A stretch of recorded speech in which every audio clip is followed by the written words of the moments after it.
Hey guys, welcome to Farm Charm Chic. I'm Emily. Thank you so much for joining me today where I am going to show you some of my most favorite everyday farmhouse DIYs from 2021. All of these DIYs center around at least one item that I got at Dollar Tree. There's also an amazing offer from this video's sponsor, Skillshare, so stay tuned for more information on that. If you haven't yet subscribed to my channel, I would love if you would consider doing so, and if you like what you see, give this video a thumbs up, but let's see what the favorite DIYs are.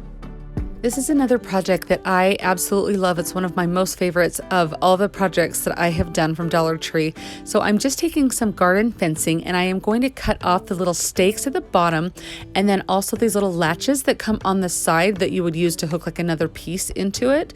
And so that way we've got a little bit more of a flat surface area to work with on the edges.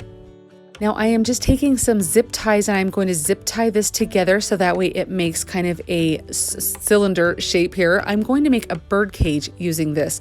So I just want to make sure that this is really tight together. These little zip ties are from Dollar Tree. They're just found in the automotive section and you get a pack. There's like black ones and red ones. So they're super nice to have on hand and everything. So I am now taking some embroidery hoops and I am going to, the size that I needed was the outer ring of the embroidery hoop. So I'm just taking the metal pieces off. Now, if you wanted to keep this completely to Dollar Tree, you would just use some like Easter basket handles or like the pail, sand pail handles or something like that would probably work really well also. So I'm just going to hot glue these in kind of in a crisscross pattern to make the top rounded dome to the bird cage. This part did take a little bit of time because I wanted to make sure that it was all like put together really well. So there was a lot of gluing and then clamping and letting the glue dry, moving on to the next area. And then even with at the very top, I wanted to make sure that there was not like a big space or anything between all the embroidery hoops where they met. So I was gluing each layer there on as well and clamping that. So just beware that it took a little bit of time to do this, but it looks really nice in the end. Now I did get these little finials. This would be completely optional, but I found these at Hobby Lobby in a pack of like 3 or 4, and I'm just going to cut that little end piece off and then glue this on the top.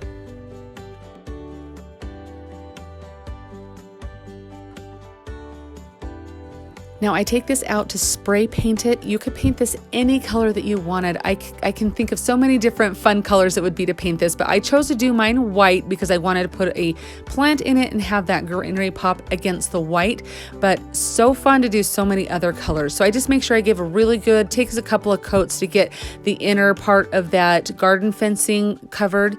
And then I take it inside and after it's all dry, and I'm going to use my emery board and I'm going to just kind of rough this up so that black from the garden fencing peeks through so it looks like it's been wrought iron that was painted that is now kind of wearing off, I guess. Now since the embroidery hoop does not have that black color underneath, if I was to sand it, obviously it would just be the natural bamboo color that comes through. And so I am just using some elephant chalk paint. You could use mineral, whatever color chalk paint or paint you wanted to use that kind of had that darker tone to it to kind of make it look like it matches the garden fencing. But look at how cute this looks when it's all done. I think this turns out so cute. I love putting plants underneath this. This is one of my most favorites. This particular project has to be one of my most favorite projects that I have ever done since my YouTube journey. I love how this turned out. I have these, and I honestly get so many comments on this because I use it in a lot of my photos that I display my items on. So I'm making a little tiered tray out of these 2 little signs that say "This is us." Those signs are adorable the way they are, but I'm going to make them be layers on a little like garden inspired table. Now you could totally use the tumbling tower blocks from Dollar Tree to do this. If you have followed me for any length of time, you probably remember that I couldn't find the tumbling tower blocks for like a year at my Dollar Tree. So I just used a square dowel that I got at Lowe's for like $3 or $4. So for my bottom feet that are going to be the bottom layer of this tiered tray, you could even just use like 1 Jenga block on each of these, but I just cut for the same height that I wanted it to be off of my table. So that is my bottom layer. Now I measure and find out how tall I want my next layer to be. So if you're using those tumbling tower blocks, just glue like several together, and then you're just going to make sure that you have enough space you can put decor and stuff on that in between. And then I'm just going to give this base of this a really good coat of white paint. For the tops of this garden table, I wanted to do like a natural or stained wood, and so I'm just using some paint sticks that I picked up at Lowe's and just using the back side of those, and then I'm just measuring and cutting them down to fit. The top was super easy to do. The bottom, you do have to work a little bit around those legs of the table because they're on the inside of that frame. So it was a little bit like Tetris. You can see how I have it all laid out there, how I ended up having to do it for those little spaces. So it ended up being super cute, and I wanted the wood to go this way. This made it much easier than to do it long ways in my mind. So you could cut it however you wanted, but I wanted these to be vertical and the top layer to be horizontal. And then since nobody will see the back layer of this, I just glued some jumbo popsicle sticks onto the back, craft sticks, to make sure that they were not coming apart. And then I'm just staining this with some antique wax, and then just using a baby wipe, I'm just putting that on and then wiping it off to give it that really good contrast with the white paint and that dark stained wood. I am using a combination of wood glue and hot glue. Hot glue is probably sufficient. I know that this is painted in stained wood, so the wood glue probably is not holding like it should, but I'm telling you, this thing is sturdy. It is not, I mean, it's been knocked over so many times while I've been taking pictures and stuff, and it has totally held together just fine. But I think this is kind of a fun take on a tiered tray. It's not like what you would typically see, but it kind of fits into a narrower area, and seriously, I get so many comments when I use this to display items. But I did just sand around the edge on the top and then a little bit of elephant chalk paint to give this a real roughed up, kind of like it's been sitting out in your garden type look. But look at how fun it looks with some little plants on there. This was springtime when I made this, and so it's got some cute little springtime things, but I have used this all year long and absolutely love it. I would like to take a minute just to introduce you to the sponsor of this video, Skillshare. If you guys have not heard of Skillshare, they are an amazing online community with literally thousands of classes for creators like you and me. And right now, Skillshare is giving the first 1,000 of my subscribers that click on the link down in my description box a free month trial of Skillshare. So it is the perfect time for you to explore a new skill, refresh or brush up on an old hobby that you might have, or just give yourself that creative outlet that we all need. There are so many topics and classes, from making the perfect chocolate chip cookie to decluttering and organization to iPhone photography. The possibilities are endless, and you will have access to all of it. I am currently taking a class called Interior Design Basics that is offered by Lauren Cox. So far, I am loving it. She teaches that your home should represent who you are, and she gives 4 principles of design for you to follow. It is so fun to see the different types of design, and I love that she says that you can make changes and design on any budget. All classes offer a community page where students can post their projects and give feedback to one another. Thank you so much, Skillshare, for sponsoring this video. Make sure you're one of the first 1,000 of my subscribers to click that link down in my description box and claim your 1-month free trial of Skillshare. This is one of my most favorite projects from Dollar Tree ever. I love how this turns out. I'm sure you have seen these little plastic storage containers for like cookies and treats. Dollar Tree seems to have them for every season or holiday. There are so many different uses for them, so if you find them, pick up a couple so you can do some projects too. But I am just using some of the rope from Dollar Tree as well as some of the nautical rope. Now, the nautical rope that I had did come from Hobby Lobby, but I do have a bunch and I have seen it lots of times at Dollar Tree, so you can easily just use that as well. I just happen to have like a great big spool of it, so I'm just working through that. So you can see I left a little gap on that bottom row so I could kind of feed up some more. So I had just like a little piece that I was putting on the bottom row. And so that's how I'm getting the next row to come and look very cohesive. And of course, you may have a couple of seams. You're going to try to get all your seams lined up as close as you can on one space, so that way you can kind of turn that to the back when you're displaying it.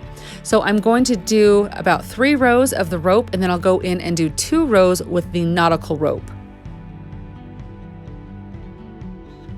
And this project is really so easy. If you can use a hot glue gun and like turn something around in a circle, like you can totally do this. So you just do a little bit of hot glue, place your rope, let it dry a little bit so you can move on to the next area, and just work in little areas, being careful not to do like your bead of hot glue. You don't want a whole bunch coming out, just a little bead. Place your rope, let it dry, and just keep spinning until you get the desired amount of rows for the pattern that you're going for.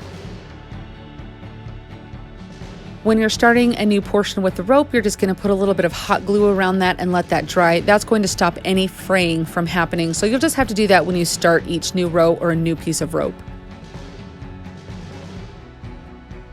Now you'll be able to see where my seams are all kind of lining up at the back. So that's what you're going to try to do, is have one cohesive area like that. So that way, you know, you can kind of tuck that away and hide it.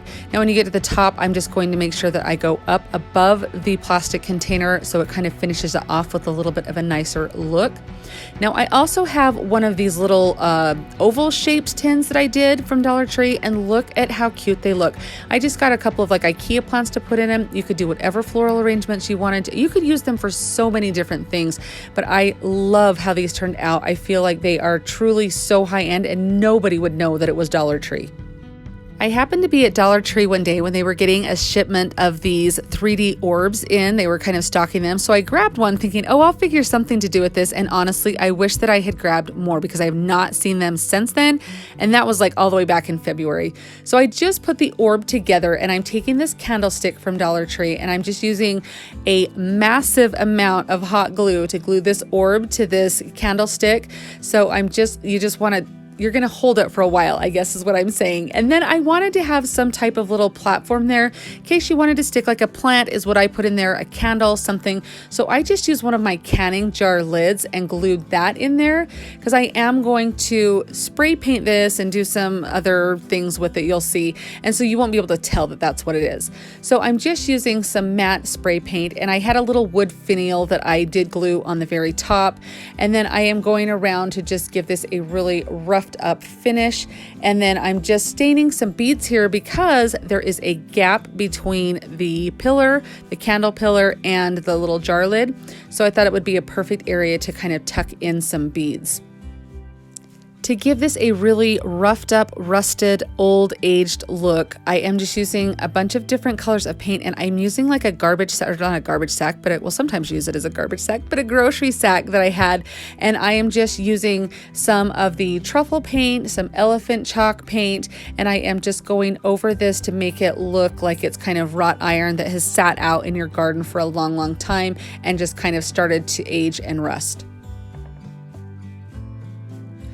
I decide that I want it to look even more aged, so I am taking some baking soda, a little bit of orange paint, and then some more of the truffle color of Waverly, but really just any brown that you have would do, or even like a maroon. And I just mix kind of a couple of those paint colors together with some baking soda, and then just lightly go around and just kind of pushing it on with my paintbrush to kind of give it a little bit more. You can kind of see how it really does just kind of look rusted and aged. I just really like how it came out, and I love using the baking soda because when things kind of rust and they bubble up a little bit, they really do have that texture, and the baking soda really does kind of help give it that realistic look. Now I'm just going ahead and touching up that bottom since it kind of was the shiny color of the white. I wanted it to kind of be more matte, so I did cover that with some chalk paint is what I did there. So I'm just taking a pot right there that I had, and I just painted it white and kind of roughed it up. That's what my plant is going to go in. And then I just used a little bit of elephant chalk paint to kind of give a little bit of an aged look to the base of it. And now I'm just going to take these beads and hot glue them in all the way around that little gap that is between my jar lid and the candle pillar.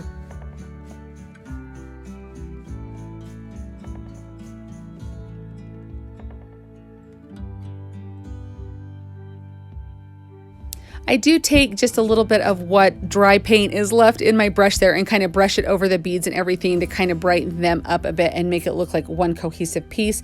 And there is my little pot that I did with a little bit of white paint and then a little bit of the elephant chalk paint, and I just stuck a cute little plant in it. This turned out so cute, and I have used this in my house all year long, and I've gotten so many compliments on it. And I do kind of change the plant up a little bit for the different seasons and everything, but I would love to know down in the comments what you guys think of this. If you guys are a fan of this, if you like this, I would love to know. I get a lot of comments on this particular riser. I use it a lot in some photos that I do when my little final reveals a lot, and I get a lot of comments on it whenever I use it. So I'm just taking one of these little hanging planter baskets from Dollar Tree, and I am cutting the bottom ring off, and then I'm just going to take an embroidery hoop, and then I have this little wood round from Hobby Lobby. So I'm just going to, and you could even use like a wood sign, like a round sign from Dollar Tree. It doesn't have to be those. That's what I had, so that's what I'm using. And I am going to take some wooden beads, and I'll leave a link for these down in my description box. I just buy them off Amazon. They're fairly cheap, and you get a ton of them.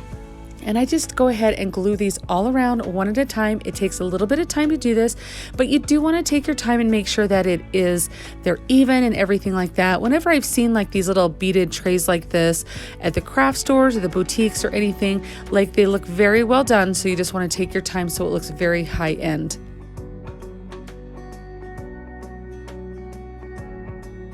After you get all of your beads glued on, you're going to go ahead and stain all the beads. Now, I don't know why I did the inside of this, because I'm going to glue another piece onto this. You're never going to see the inside of it, but I guess I was just being an overachiever this day. But you're just going to stain all of this. I'm using an antiquing wax. Some brown paint with some water would do basically the same thing. You could do whatever color. You could leave it natural if you wanted, however you wanted to do this. But I do take my brush and I dry brush over that embroidery hoop as well, so that way it matches and it's all looking like one piece. To glue these pieces together, I am going to use this little square piece that I got in a pack of like 5 or 6 from Dollar Tree, and I just stain it also, so if you see it from underneath, that way it'll kind of blend in. And I'm just using that as a stability piece for this round topper that's going to go on here, so that way it doesn't kind of wobble or anything. It just adds a little more stability and a little more surface area to glue. So I did just trace out the square of where I wanted to glue it, so when I went to put it back on, I knew exactly where to put it. But how cute is this little riser? I just love this. I think this is so farmhouse. It is so fun. I think it's absolutely adorable. I love using it. Don't forget that I'm on Instagram also. I love to meet new Insta friends, so I would love for you to come over and say hi, check out my page, and see all the latest projects that I'm working on. I'll be sure and leave a link down in my description box so you can easily find me.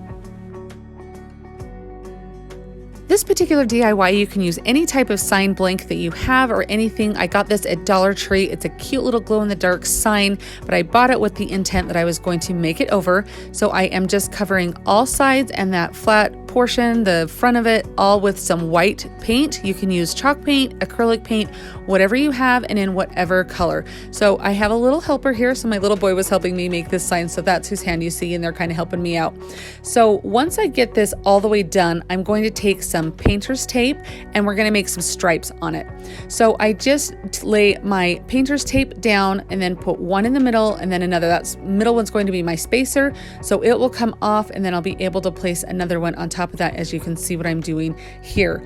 Now I'm going to use the pounce method with some black paint. So I'm just pouncing up and down lightly with a little amount of paint right along the edge of the painter's tape to seal that edge, so you're going to have minimal like bleed through from the stripes. I don't wait for the stripes to dry completely. I let them dry a little bit, but I mean, while it's still kind of wet, I do peel up my tape. And then after it dries completely, I'm going to just distress this a little bit with my little file here. You can use a finger sander, whatever you have that you use. And then I have this sign from Dollar Tree from Easter time, and I really like the burlap fabric here that has the blessed on it. So I'm going to use that, and I'm going to make a little pocket on the front of this sign. So what I do is just tuck the little edges of the burlap up like this, and then I'm using some half beads to kind of look like some upholstery tacks or nail heads. And I do decide after I get this on here that I want to stain them or paint them. So I take a little bit of elephant chalk paint. You could just do whatever color. I just felt that the natural wood didn't really kind of give me the vibe that I was going for. And so I just kind of lightly try not to get it on my burlap and go over each of those little half beads. To get this on my sign, I'm just putting some hot glue on 3 of the edges. You want to leave the top portion open because we're making it a pocket, and so you're just going to put glue on the sides and the bottom, and then using whatever like silicone spatula or anything you have, because that hot glue does kind of seep through the burlap. You're just going to push that down and make sure that it is on really good. And then you just take some little floral picks, kind of cut them down, take them apart, put whatever you would like to inside of this little sign. I think this is adorable. I actually used this on a tiered tray, and I think it turned out so cute. So I am taking these little wood planks that I got from Dollar Tree. They come in a package of like 5 or 6 of them. So I am taking 4 and I am going to glue them together to make almost like a little box shape. I'm going to make a pillar. So this is kind of the main trunk of the pillar. And so I am just using some wood glue and then also some hot glue. And then to give it a little stability, I'm using a wooden dowel on the little where the joints are, where they meet on the inside, so that way it has a little bit more surface area to glue. Then I'm taking some of these, 2 of these boxes from Dollar Tree that come with the little lid, and I am taking the bottom portion of the box, turning it upside down and putting it over that decorative portion of the lid, as you can see here. And I'm going to do this 2 times, so 1 for each end. And then I have some squares that come in a package of like 4 or 5 that I'm going to finish off the ends with. So I'll just put some glue on that and then glue the box lid to that little square. And so that's what's going to finish off the end of our pillar. And then I will go ahead and glue the pillar onto either end, or glue either end onto the pillar trunk or the base. I've also seen like some wooden pencil boxes or little pencil holders at Dollar Tree that you could easily try and do if you didn't want to make your own. I didn't love the size of that. I wanted something a little bit bigger, but I mean, that would definitely work if you want to kind of simplify this down even further. That's definitely an option for you. But like I said, I'm just using the wood glue and hot glue to give both that long-term and short-term hold on this. I wanted it to hold up really well. And then I'm going to paint mine. So you could stain it, you could paint it, whatever you'd like to do. I paint mine and then I go ahead and de-stress it quite a bit. You'll see how I do that here in a minute. But I'm just giving it a really good coat of the white Waverly chalk paint, or actually I think it's the plaster color. But whatever color you have or would want to do would work just fine. Then I start de-stressing this with my little file there, going over all of the edges, but then I take some wax, just the antiquing wax. You could also use any type of brown paint, and I just dry brush that. I'm doing a pretty heavy dry brush on here, and then I do kind of go back over it after that dries with a little bit more white to kind of tone it down, as you'll be able to see.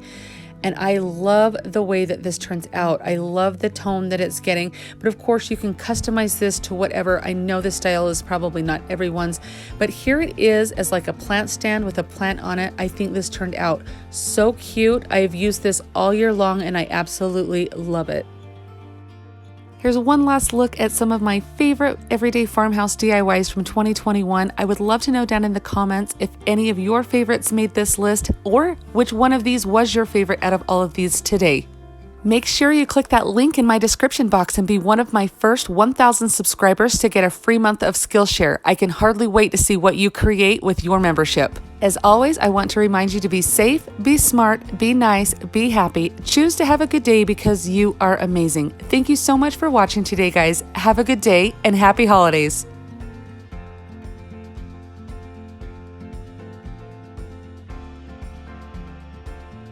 If you enjoyed the video that you just saw, here's another one that you might enjoy. And as always, remember to like and subscribe. Thanks so much for watching and have an amazing day.